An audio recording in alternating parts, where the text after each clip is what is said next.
The grave man that has buried two people have told me the stories about them. About how the ghosts can fly into 6 feet tall cages, like the tomb of their death is only there for them to swim on. Unknown how it was built and unknown who buried them. These ghosts are dressed with a tuxedo and a black shield to cover their bodies from scars. They stand tall though.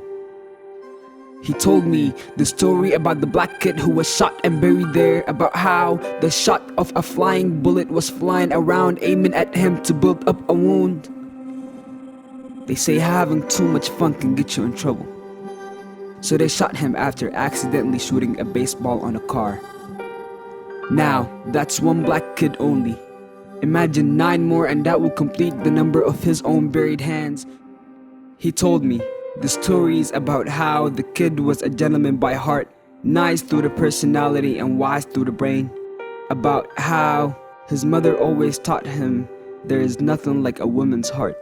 He accepts it and decides to embrace the fact of his mother that has been working late nights for his satisfaction. About how he would act in school like as if his first report cards of friendship were all A's, only B's in trusting, and all C in knowledge. He also told me the story about how he was terrified because of the color of his own skin. Like why? Like why? Why does innocence have no guilt? There was no answer.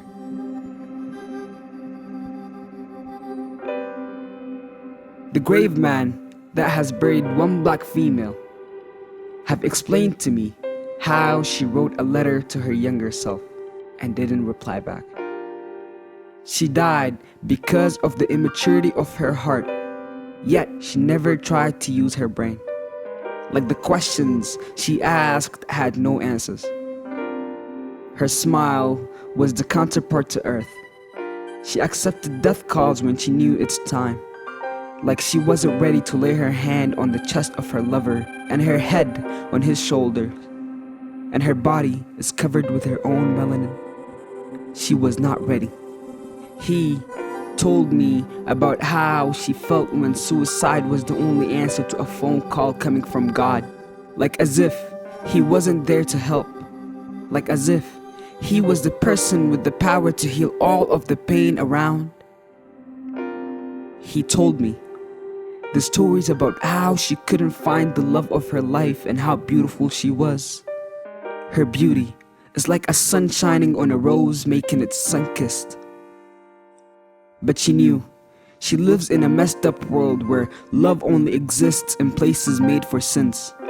She felt safe around him with no hesitation, no shakiness or stress of something called an anxiety.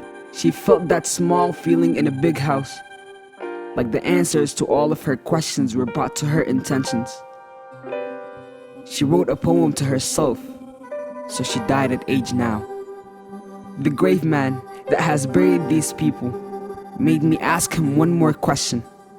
How will their power be innocent? So I asked the grave man who killed them. He never replied to me ever since.